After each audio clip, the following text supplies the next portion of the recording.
नमस्कार मैत्रिणींनो, श्री स्वामी समर्थ. जय जय स्वामी समर्थ.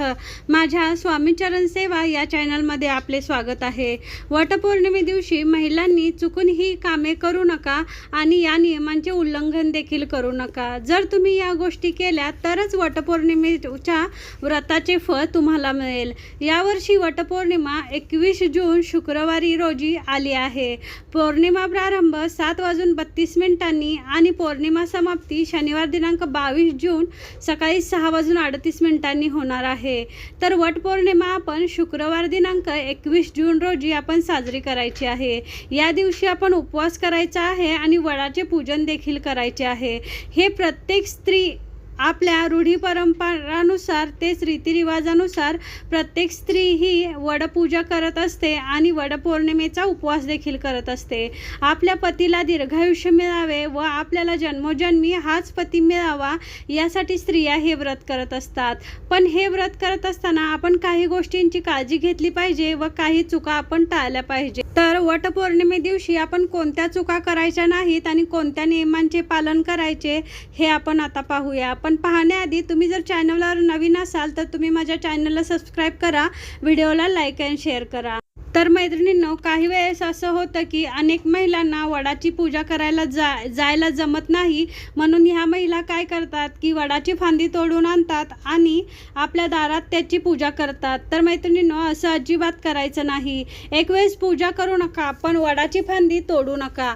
तर काय करायचं आहे, आपण ज्यांना वटवृक्ष पूजा करायला जायला जमत नाही किंवा त्यांना ते अशक्य असतं किंवा वटवृक्षच त्यांच्या आजूबाजूला नसतो, तर त्यावेळेस आपण काय करायचं, सगळ्यांच्या गावात नर्सरी तर असतातच. त्या ठिकाणी अनेक प्रकारची झाड मिळतात. वडाचं झाड तर नक्कीच मिळेल.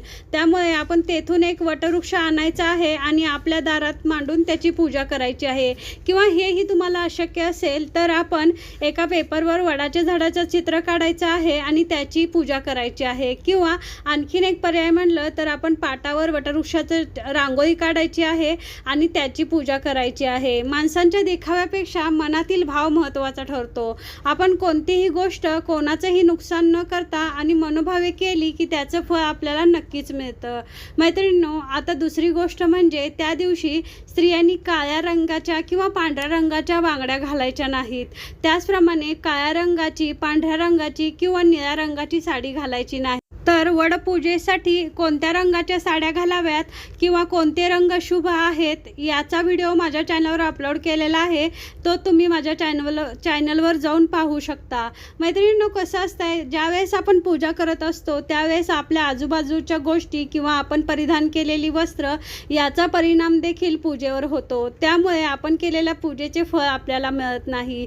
काळा रंग हा नकारात्मकतेचं प्रतीक असल्यामुळे पूजेत काळा रंग घातला जात नाही. त्यामुळे आपण पूजा करताना शक्यतो काळा रंग घालायचाच नाही.